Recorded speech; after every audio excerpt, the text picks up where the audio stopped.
जी हाँ, थंबनेल में आपने सही पढ़ा है। 15 दिन के अंदर हम बॉयलर की एग्ज़ाम की तैयारी कर सकते हैं। वो कैसे? मैं आपको आज बताने वाला हूँ। चाहे वो सेकंड क्लास हो या फिर फर्स्ट क्लास हो, 15 दिन के अंदर हम जो है सेकंड क्लास और फर्स्ट क्लास एग्ज़ाम की तैयारी कर सकते हैं। आपने बिल्कुल सही वीडियो के ऊपर क्लिक किया है। मैं आपको बता देता हूँ 110% आपको यहाँ पे मैं गारंटी के साथ कह सकता हूँ कि आप 15 दिन के अंदर बॉयलर की एग्ज़ाम की तैयारी आप कर सकते हो। लेकिन इसमें एक बात है, अगर आप बॉयलर पे काम करते हो तो ये पॉसिबल है। अगर आप बॉयलर पे काम नहीं करते हो, डायरेक्टली आप बोलते हो कि मैं बॉयलर पे काम नहीं किया है लेकिन मुझे 15 दिन के अंदर स्टडी करना है, एग्ज़ाम का प्रिपरेशन करना है, तो भाई ये नहीं हो सकता है। आपको बॉयलर देखना ही होगा, आपको बॉयलर क्या है ये मालूम होना चाहिए, तभी आपको ये पॉसिबल है कि 15 दिन के अंदर आप बॉयलर का एग्ज़ाम जो है ये क्रैक कर सकते हो। तो फ्रेंड मैं आपको बताता हूँ कि 15 दिन के अंदर हम स्टडी कैसे कर सकते हैं। तो बहुत सारे बंदे ऐसे हैं कन्फ्यूजन में होते हैं कि अभी एग्ज़ाम 3 महीने है या फिर 4 महीने है या फिर 15 दिन के पास में आ गई है। तो यहाँ पे वो गड़बड़ा जाते हैं, घबरा जाते हैं कि हमें एग्ज़ाम का जो क्वेश्चन और आंसर होता है या फिर एग्जामिनर हमें क्या पूछने वाले हैं, ये समझ में नहीं आता है, उनको पता भी नहीं होता है। तो सेकंड क्लास और फर्स्ट क्लास ये वीडियो दोनों के लिए है। दोनों भी आप यहाँ पे एग्जाम का प्रिपरेशन कर सकते हो सिर्फ 15 दिन के अंदर। तो आइए चलिए देर ना करते हुए वीडियो को करते हैं हम स्टार्ट।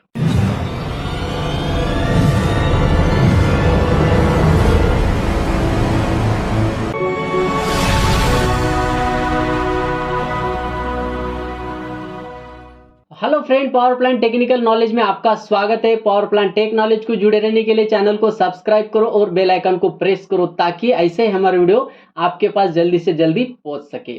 तो आज का हमारा जो टॉपिक है फ्रेंड, बॉयलर एग्जाम की तैयारी सिर्फ 15 दिन में कैसे करें। तो फ्रेंड मैं यहाँ पे जो टिप्स बताने वाला हूँ, अगर आप उसको फॉलो करते हैं तो आप 15 दिन के अंदर बॉयलर का जो एग्जाम है वो क्रैक कर सकते हो, आप पास हो सकते हो और लाइसेंस पा सकते हो। तो चलिए देखते हैं कि टिप्स क्या है, कौन कौन से टिप्स है। ज़्यादा नहीं है, यहाँ पे सिंपल सा है, आपको सिर्फ देखना है, सुनना है। यहाँ पे नोटबुक निकाल के रखने की ज़रूरत नहीं है। कौन सा स्टडी कहाँ पे कब करना चाहिए ये टिप्स है, और वो स्टडी उसको कितना दिन टाइम देना चाहिए ये टिप्स मैं आपको बताने वाला हूँ। तो आइए देखते हैं। तो 15 इम्पोर्टेंट डे यानी कि 15 दिन जो है ये बहुत ही इम्पोर्टेंट है, और इस 15 दिन के अंदर हमें बॉयलर की एग्जाम को क्रैक करना है। तो वो कैसे क्रैक कर सकते हैं, इसके लिए मैंने कुछ यहाँ पे पॉइंट्स लिखे हैं। तो फर्स्ट पॉइंट है, आपको 2 दिन देना है वाटर एनालिसिस को। यानी कि वाटर एनालिसिस जो होता है हमारे बॉयलर के अंदर, तो कौन कौन से होते हैं मैं आगे आपको बताने वाला हूँ। सिर्फ हम यहाँ पे पॉइंट्स देखने वाले हैं कि कौन से पॉइंट्स को कितना दिन हमें देना है। तो बॉयलर जो वाटर है, वाटर एनालिसिस के ऊपर हमें 2 दिन स्टडी करना है। उसके बाद है फ्रेंड बॉयलर फ्लू गैस और वाटर सर्कुलेशन, उसके ऊपर हमें 3 दिन स्टडी करना है। और नेक्स्ट जो है यहाँ पे बॉयलर इमरजेंसी के ऊपर हमें 4 दिन यहाँ पे स्टडी करना है। और बॉयलर के सभी इक्विपमेंट के जो मॉडल होते हैं फ्रेंड, इसके ऊपर हमें 4 दिन स्टडी करना है। और यहाँ पे बॉयलर के बेसिक जो डिटेल होते हैं उसको सिर्फ 1 दिन आपको देना है। और नेक्स्ट जो है बॉयलर माउंटिंग और एसेसरीज के ऊपर आपको 1 दिन देना है। देखिए फ्रेंड, मैं ये जो आपको पॉइंट्स बता रहा हूँ इसको इतना ही दिन लगना चाहिए अगर आप बॉयलर के ऊपर काम करते हो लेकिन आप एग्जाम को लेकर कंफ्यूजन हो। तो आपको कौन सा स्टडी कब करना चाहिए और उसको कितना दिन करना चाहिए ये मैंने यहाँ पे बताने की कोशिश की है। तो ये सब जो डे है यहाँ पे 15 दिन में हम ये यहाँ पे स्टडीज को कर सकते हैं। तो यहाँ पे अभी देखिए water analysis 2 day, boiler flue gas और water circulation 3 day, boiler emergency 4 day, boiler के सभी इक्विपमेंट के मॉडल जो है ये 4 दिन में करना है। बॉयलर की बेसिक डिटेल ये 1 दिन में आपको करना है। बॉयलर माउंटिंग और एसेसरीज ये आपको 1 दिन में करना है। तो अभी देखिए बॉयलर वाटर जो एनालिसिस होता है, वाटर एनालिसिस में कौन कौन से आपको पैरामीटर देखना है ये हम अब देखेंगे। तो यहाँ पे आप देख सकते हो डे 2 यानी कि 2 दिन में आपको वाटर एनालिसिस करना है। कौन कौन से, देखिए डीएम प्लांट का वाटर एनालिसिस जो होता है, जैसे कि पीएच हो गया, हार्डनेस हो गया, कंडक्टिविटी हो गया, टीडीएस हो गया, ये बहुत ही सिंपल है। यहाँ पे एक अगर आप पैरामीटर ले लेते हो जैसे कि pH, connectivity, TDS, phosphate, hardness, ऐसे आपको लिख देना है। आपको एक टेबल बनाना है, उस टेबल के अंदर आपको डीएम प्लांट के वाटर एनालिसिस लिख देना है। उसके बाद आपको आरओ प्लांट का वाटर एनालिसिस लिख देना है। जैसे कि वैसा ही पैरामीटर है सब, पीएच, टीडीएस, हार्डनेस और सिलिका। इस प्रकार ये वाटर एनालिसिस के ऊपर मैंने वीडियो बनाया है ऑलरेडी, आपको वहां पे जा करके देखना है। उस वीडियो का लिंक मैं इस वीडियो के डिस्क्रिप्शन में दे दूंगा। आपको वाटर एनालिसिस वहां पे वीडियो देखना है और लिख लेना है कि डीएम प्लांट का कितना वाटर एनालिसिस, पीएच वगैरह कितना होता है, आरओ प्लांट का कितना होता है, और दूसरी बात यहाँ पे शॉर्पनर प्लांट का यहाँ पे कितना होता है, और यहाँ पे फीड वाटर एनालिसिस यानी कि हमारे बॉयलर को हम जो भी वाटर प्रोवाइड करते हैं फीड वाटर, उसका जो पैरामीटर है वो कितना होना चाहिए, ये भी यहाँ पे मैंने वीडियो में दिया है। और दूसरा जो है यहाँ पे बॉयलर वाटर एनालिसिस यानी कि ब्लो डाउन का जो भी वाटर एनालिसिस होता है जैसे कि पीएच, हार्डनेस, सब ये टेबल बना करके आपको इतने सारे ये यहाँ पे लिख देना है। और ये 2 दिन में आपको करना है और ये बहुत ही सिंपल है फ्रेंड। अगर आप टेबल बनाते हो तो इजी आपको ये हो जाएगा। और नेक्स्ट जो है यहाँ पे बॉयलर के केमिकल डोजिंग यानी कि बॉयलर के अंदर कौन कौन से केमिकल डोज करते हैं, इसके ऊपर भी मैंने वीडियो बनाए। मैं आपको एक बात बता देता हूँ फ्रेंड, बार बार बताने की यहाँ पे जरूरत नहीं पड़ेगी।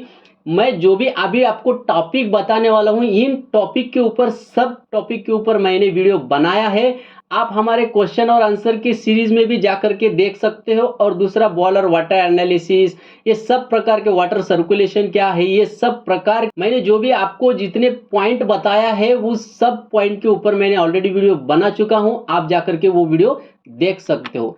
और नेक्स्ट जो है यहाँ पे डीएम प्लांट में यूज किए जाने वाले केमिकल्स, वहां पे 2 ही केमिकल होते हैं फ्रेंड, एसिड और कॉस्टिक। तो ये केमिकल्स आपको वहां पे बता देना है। तो इतने सारे आपको ये पैरामीटर 2 दिन के अंदर देखना है और ये आप देख चुके हैं। आपको यहाँ पे कोई यहाँ पे हार्ड नहीं है, ये पैरामीटर आपको याद रखने के लिए आप एक टेबल बनाइए, उस टेबल के अंदर इन सब प्लांट के जो वाटर एनालिसिस रिपोर्ट होते हैं वो आप यहाँ पे लिख सकते हो। तो 3 दिन में हम क्या क्या कर सकते हैं, देखिए बॉयलर, फ्लू गैस और वाटर सर्कुलेशन, ये जो पॉइंट है फ्रेंड, इस पॉइंट को हमें 3 दिन के अंदर कवर करना है। ये बहुत ही सिंपल है और ज़्यादा यहाँ पे कुछ सोचने की ज़रूरत नहीं है, लेकिन आपको ये सिंपल जो है ये प्रॉपर तरीके से समझना है। जिस भी बॉयलर के ऊपर आप काम करते हो उसी बॉयलर का अगर आप वाटर सर्कुलेशन या फिर फ्लू गैस सर्कुलेशन बोल देते हो या फिर आपको मालूम पड़ जाता है, प्रॉपर आप उसको एक्सप्लेन कर सकते हो, तो आपको डरने की कोई ज़रूरत नहीं। वाटर एंड फ्लू गैसेस जो होते हैं फ्रेंड बहुत ही सिंपल है, यहाँ पे कोई यहाँ पे ज़्यादा डरने की ज़रूरत नहीं है, घबराने की ज़रूरत नहीं है और सीरियस लेने की भी जरूरत नहीं है। बॉयलर के फ्लू गैस और वाटर सर्कुलेशन के अंदर आपको क्या क्या पूछे जाते हैं, देखिए बॉयलर फ्लू गैस सर्कुलेशन पूछे जाते हैं और बॉयलर वाटर सर्कुलेशन भी पूछे जाते हैं। बॉयलर फ्लू गैस का टेम्परेचर जो होता है फ्रेंड, जैसे कि economiser outlet temperature flue gas का, economiser inlet temperature, APH outlet, APH inlet, या फिर stack outlet temperature, boiler outlet temperature, flue gas side से जो भी टेम्परेचर है आपको यहाँ पे पूछने वाले हैं। आपको अगर टेम्परेचर कहाँ पे कितना है ये मालूम नहीं है तो मैंने उसके ऊपर भी वीडियो बनाया है, आप वो वीडियो जा करके देख सकते हो। दूसरी बात बॉयलर वाटर टेम्परेचर यानी कि फीड टैंक से लेकर के हमें हमारा जो मेन स्टीम स्टॉप वाल होता है वहां तक का टेम्परेचर आपको यहाँ पे बताना है। सिंपल है, कुछ भी नहीं। हमारा फीड वाटर का टेम्परेचर जो भी है डेरिएशन टैंक जो होता है उसके अंदर से जो हमारा वाटर आता है बीएफडब्ल्यू को, तो वहाँ पे 105 डिग्री सेल्सियस टेम्परेचर होता है। तो वहाँ से इकोनोमाइजर में बढ़ता है, स्टीम ड्रम के अंदर जाता है, उसके बाद मड ड्रम या फिर side wall header super heater जो होता है फ्रेंड, उसके अंदर जहाँ जहाँ पे हमारा टेम्परेचर बढ़ता है वहाँ पे आपको टेम्परेचर और नोट डाउन करके लिख देना है और वो आपको याद रखना है। दूसरी बात इसके अंदर क्या पूछते हैं, economiser, APH, dust collector, ESP, इसके भी इनलेट और आउटलेट टेम्परेचर आपको बताना है फ्लू गैस का।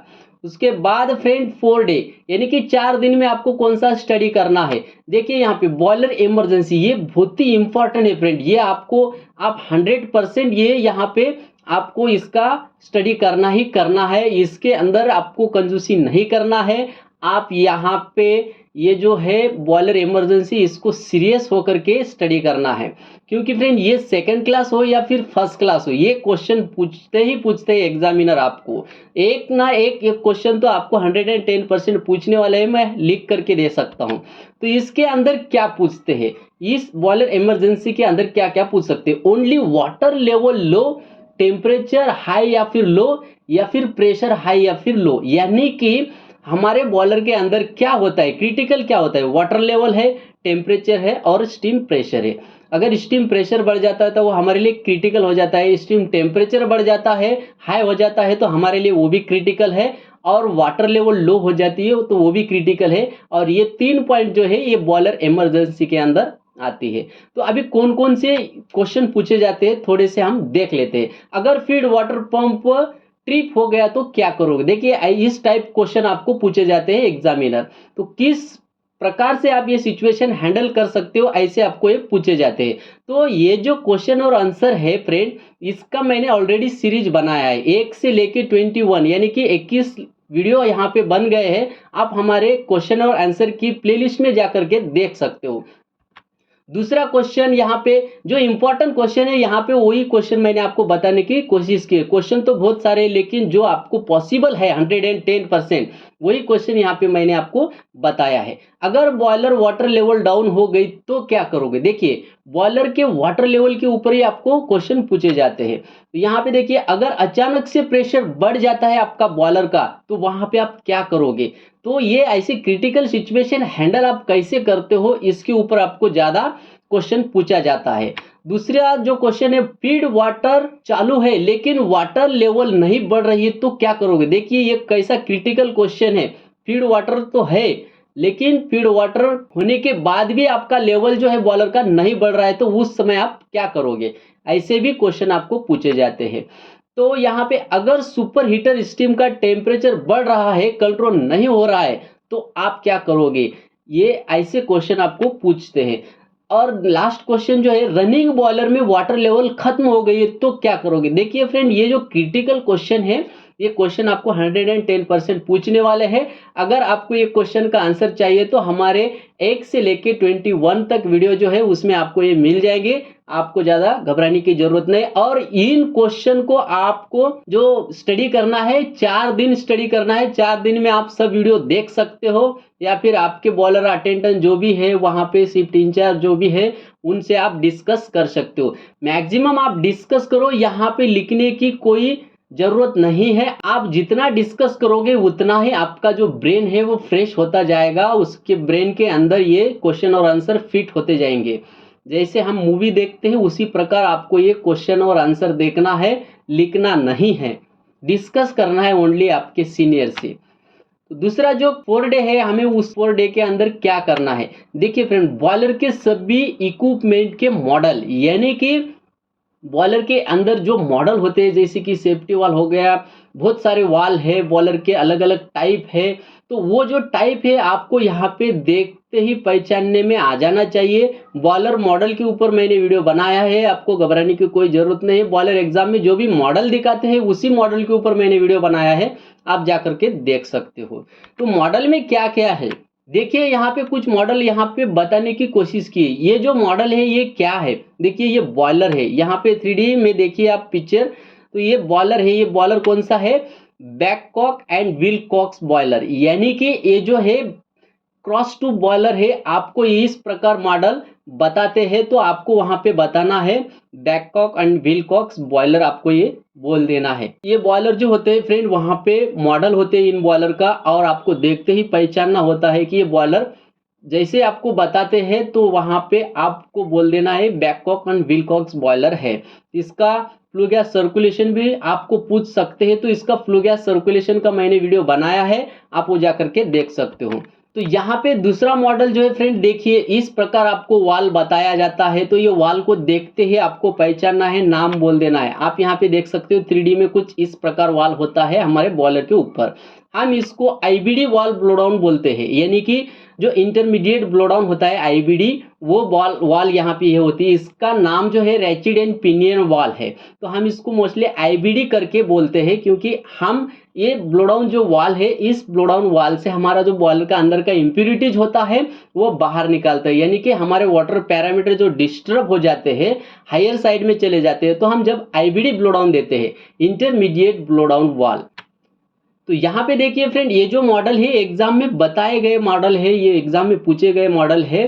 तो यहाँ पे आपको ये मॉडल देख करके बता देना है कि ये वॉल कौन सा है। ये वॉल जो है फ्रेंड, यहाँ पे ये नॉन रिटर्न वॉल है। इस वॉल को हम बोलते हैं नॉन रिटर्न वॉल, यानी कि एनआरवी वॉल बोलते हैं। ये एनआरवी वॉल हमारे बॉयलर के अंदर होता ही होता है, आपने भी देखा होगा। इसमें टाइप बहुत होते हैं, swing check wall, wall check wall, ये चेक वॉल इसको बोलते हैं। इसके अंदर भी टाइप होते हैं। इसके कितने टाइप होते हैं इसका भी मैंने वीडियो बनाया है, आप जा करके देख सकते हो। तो यहाँ पे देखिए, ये तो बहुत ही इंपॉर्टेंट है कि ये क्या होता है। आपको डायरेक्टली इसका डिसेंबल करके बताते हैं, इसका असेंबल भी आपको करना है, यानी कि वाटर कॉक कहाँ पे है, स्टीम कॉक कहाँ पे है, ड्रेन कॉक कहाँ पे है, ये आपको यहाँ पे बताना है। तो यहाँ पे आप देख सकते हो, ये जो है ये स्टीम कॉक है, ये वाटर कॉक है, और इसके नीचे ड्रेन कॉक होता है फ्रेंड। यहाँ पे आप देख सकते हो, इसके नीचे ड्रेन कॉक है। तो ये वाटर लेवल गेज ग्लास है। तो ये वाटर लेवल गेज ग्लास क्या करता है, हमारा बॉयलर के अंदर का जो भी वाटर लेवल है वो शो करता है। मैकेनिकली काम करता है, इसको कोई इलेक्ट्रिसिटी नहीं होती है। तो फ्रेंड यहाँ पे देखिए, ये मॉडल कौन सा है, ये जो है फ्रेंड वहाँ पे पड़े हुए हैं। इस प्रकार मॉडल आपको कट सेक्शन में वहाँ पे बताते हैं।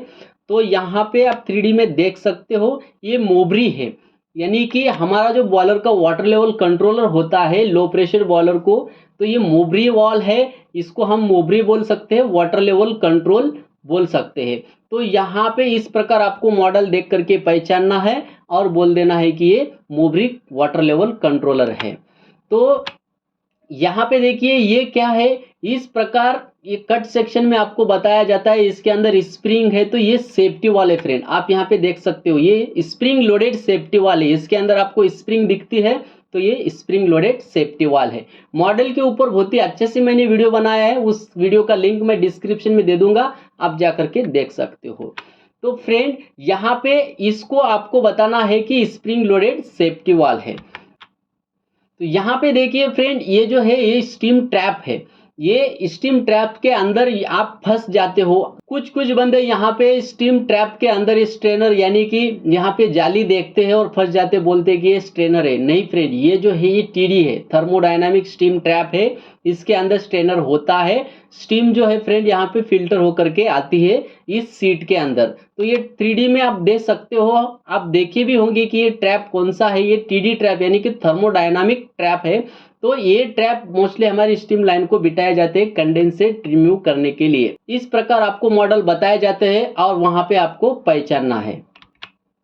तो फ्रेंड आप एक दिन में क्या स्टडी करना है, देखिए बॉयलर के बेसिक डिटेल मैंने आपको पहले ही बताया है कि बॉयलर के बेसिक डिटेल क्या है। बॉयलर के बेसिक डिटेल फ्रेंड देखिए, बॉयलर का एमआर नंबर, जो भी आप बॉयलर के ऊपर काम करते हो उस बॉयलर का एमआर नंबर आपको याद रखना है। और दूसरी बात, यहाँ पे बॉयलर की कैपेसिटी कितनी है आपकी, वो भी आपको याद रखना है। तीसरी बात, यहाँ पे बॉयलर की वर्किंग प्रेशर जो होता है वो वर्किंग प्रेशर आपको याद रखना है। बॉयलर का जो हीटिंग सरफेस होता है वो हीटिंग सरफेस भी आपको याद रखना है। और यहाँ पे बॉयलर हाइड्रोलिक प्रेशर, यानी कि एनुअल इंस्पेक्शन में हम हाइड्रोलिक टेस्ट देते हैं, तो उस हाइड्रोलिक टेस्ट का प्रेशर कितना है सर्टिफिकेट के ऊपर होता है। बॉयलर का पासिंग हो जाने के बाद सर्टिफिकेट पे वहां पे लिखा हुआ होता है। और वर्किंग प्रेशर जो होता है फ्रेंड हमारा, उसके 1.5 गुना ज्यादा यहाँ पे हाइड्रोलिक टेस्ट का प्रेशर होता है।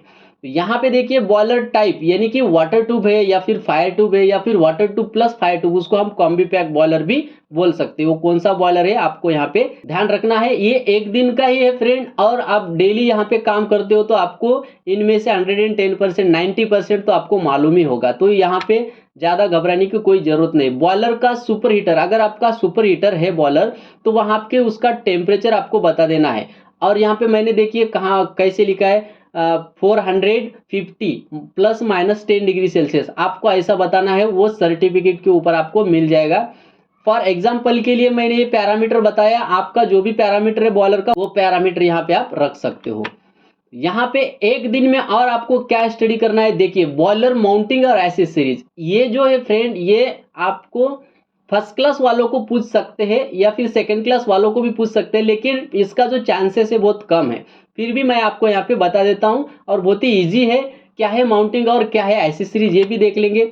माउंटिंग में आता है फ्रेंड, देखिए सेफ्टी वाल आता है, प्रेशर गेज आता है, वाटर लेवल गेज ग्लास आता है, मेन स्टीम स्टॉप वाल आता है और ईयर वेंट वाल आता है और यहाँ पे फीड चेक वाल आता है। ये माउंटिंग क्या है अगर आपको ये समझना है, फुल्ली मैंने डिस्कस किया है, डिटेल में इसका वीडियो बनाया है। माउंटिंग बॉयलर का जो माउंटिंग और एक्सेसरीज है इसका वीडियो आपको देखना है तो उस वीडियो का भी मैं लिंक डिस्क्रिप्शन में दे दूंगा, आप जाकर के डिटेल में इसको देख सकते हो, कोई प्रॉब्लम नहीं, सिंपल है।